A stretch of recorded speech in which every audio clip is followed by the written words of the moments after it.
Olá, sejam muito bem-vindos ao Diário do Diretor. Hoje o nosso papo é profundo e direto ao ponto.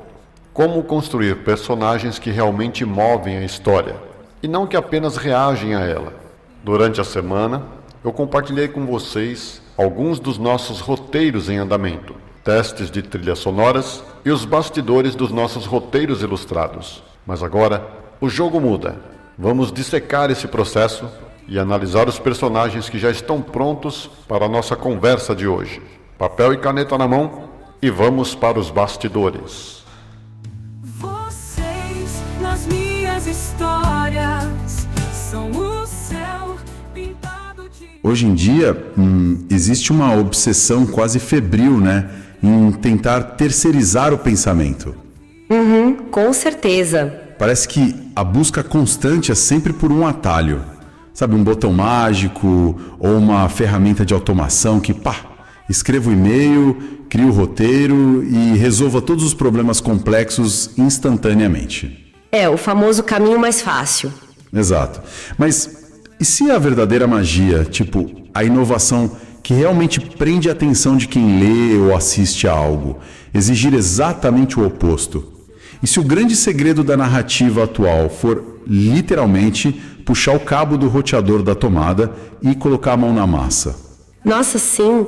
É um paradoxo bem irônico do nosso tempo, na verdade. Muito irônico. Porque a tecnologia promete entregar o mundo inteiro, assim, em frações de segundo, mas para criar algo com valor genuíno, algo que resista ao teste do tempo, a exigência fundamental, muitas vezes, é você se fechar completamente para o mundo. E é exatamente esse paradoxo que é o motor do nosso mergulho profundo de hoje. A gente tem em mãos o Diário do Diretor. É um documento de bastidores fascinante que funciona meio que como o cronograma oficial e estrutural da primeira temporada que foi desenvolvida por Edio Queiroz. Isso. E a nossa missão com essa análise é meio que dissecar essas anotações, sabe? Perfeito. É extrair a essência de como a criatividade humana opera nas trincheiras da prática mesmo. Desde aquela mecânica de criar personagens que parecem tomar as próprias decisões. Que é uma loucura, diga-se de passagem. Sim, até chegar nas implicações reais da produção autoral no mercado digital que, está completamente saturado. E o grande diferencial desse documento, pelo menos para mim, é esse caráter de relato cru. Totalmente. Não é tipo um manual teórico, chato e asséptico sobre roteiro, né? Longe disso.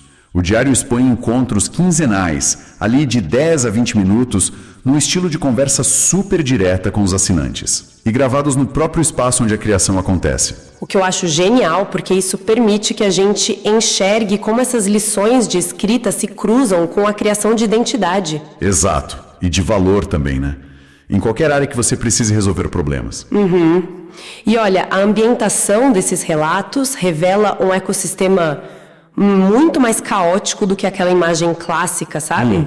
Do autor solitário na cabana com a máquina de escrever. Essa mesma.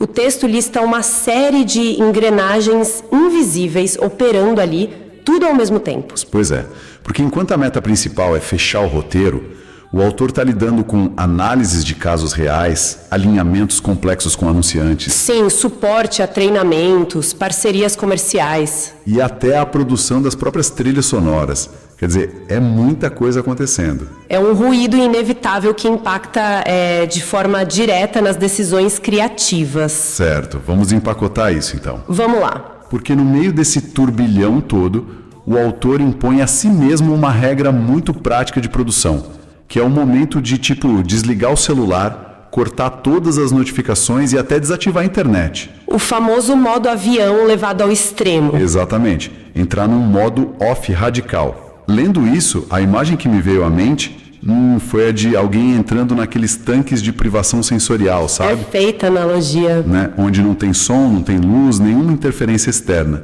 É só você e a própria consciência. Constante. Esse silêncio concentrado que ele descreve como o epicentro da magia da autoria soa quase como um ato de rebeldia, né? Um ato deliberado contra a distração. Sabe o que é fascinante aqui? Essa comparação com o tanque de privação sensorial funciona muito bem porque ilustra bem o isolamento que é necessário. Para conseguir focar de verdade. Sim, e principalmente para conseguir ouvir a própria voz narrativa, longe do que o autor chama ali de amarras e vetos dos algoritmos. Assim, o documento traz um estudo de caso muito bom sobre isso, inclusive. Traz mesmo. Ele coloca lado a lado 2 projetos diferentes. Isso, a série principal, que é Aventuras em Arda, e aquele roteiro independente, né? Isso, o roteiro do laboratório de escrita que se chama Valderiz.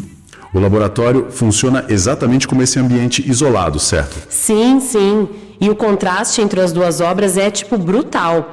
No projeto principal, o peso da expectativa do público e das métricas de aceitação acaba moldando as escolhas de certa forma. Inevitavelmente, né? A pressão comercial tá ali. Exato. Já em Valderiz, o autor nota que ao escrever sem essa preocupação maluca de agradar uma rede social em milissegundos, a estrutura da história muda radicalmente. A história respira. O peso emocional dos personagens ganha texturas que, seriam sumariamente vetadas num ambiente de validação constante. As falhas deles ficam muito mais evidentes, mais humanas. Porque não existe aquela pressão de fazer todo mundo ser curtível o tempo todo, né? Bom, compreendida essa necessidade de um isolamento radical para encontrar a voz própria, o cronograma avança para a fase onde o papel em branco começa a ser preenchido de fato. A parte que dá frio na barriga. Sim, e aí o foco vai para o episódio 3 do documento, que é construindo personagens que movem a história. Ah, essa parte é muito boa. O relato do desafio da quinzena descreve meio que a surpresa do autor. Sim, ao notar que, quando os personagens ficam livres, eles mesmos começam a ditar os rumos da trama. Ele até fala que parou de forçar acontecimentos e passou a só escutar o que aquelas figuras fariam. E essa é a grande virada de chave, né? Do amadorismo para a maturidade na escrita. Mas olha, eu preciso fazer o papel de cético aqui por um momento. Posso? Claro, manda ver. Essa ideia de que os personagens começam a conversar entre si sozinhos soa muito poética. Eu sei. Mas mecanicamente falando não passa de uma ilusão, não é? Porque no fim das contas sou eu, o autor, que estou ali digitando cada vírgula. A minha pergunta é, como se resolve isso na prática? Eu entendo o seu ceticismo. Faz todo sentido. Como o autor lida com o obstáculo que a própria fonte cita de personagens que parecem não ter rumo? Se o criador simplesmente soltar o controle dentro desse tal tanque de privação sensorial, a história não vira um caos total. É uma ótima pergunta. E o texto resolve isso ancorando esse caos numa única coisa, que é o desejo primordial de cada personagem. Tá, elabora isso. O autor explica que ceder o controle não é largar o volante e fechar o olho. É sobre programar as vontades fundamentais de cada figura envolvida. Entendi. Quando você sabe exatamente, mas exatamente mesmo, o que um personagem quer alcançar, as ações dele viram quase que uma matemática previsível da própria personalidade. E o conflito nasce organicamente quando você tranca na mesma cena figuras com desejos diametralmente opostos. Deixa eu ver se eu peguei a ideia. Se a gente trouxer isso para um exemplo mais tátil. Tá bom. Digamos que a gente tem um personagem A que tem uma necessidade compulsiva por velocidade e adrenalina. E o personagem B que é totalmente o oposto. Ele é movido pelo medo e tem uma busca absoluta por segurança. Perfeito. Se a história coloca esses dois juntos dentro do mesmo carro, no meio de uma fuga da polícia, por exemplo, o autor não precisa sentar e inventar um diálogo engenhoso do zero. O atrito já está enraizado na fundação de quem eles são, certo? Exatamente isso.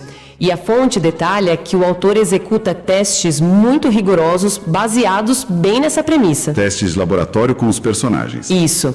A técnica que ele descreve envolve meio que improvisar situações isoladas.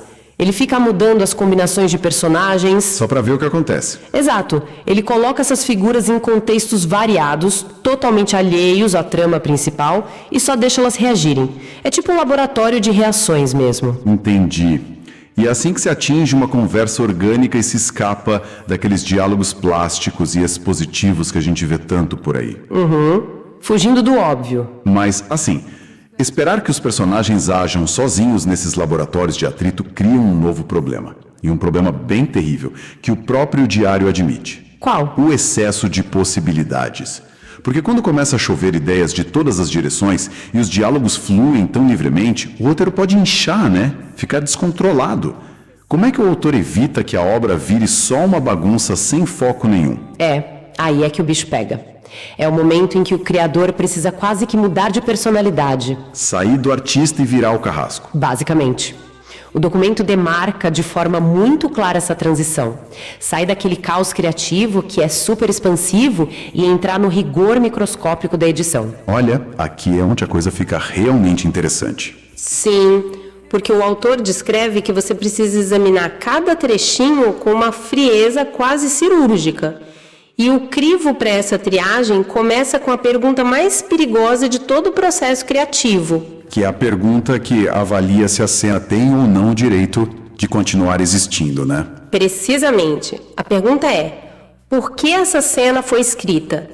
E o texto estabelece umas regras draconianas para essa etapa. Tem que ter coragem para cortar. Muita. A clareza sobre o rumo da história tem que ser total. Cada rima um eco do seu amor, seja fiel. Espero que estejam gostando deste laboratório de produção. Vamos fazer uma pequena pausa e retornaremos em instantes com a segunda parte deste terceiro episódio de O Diário do Diretor.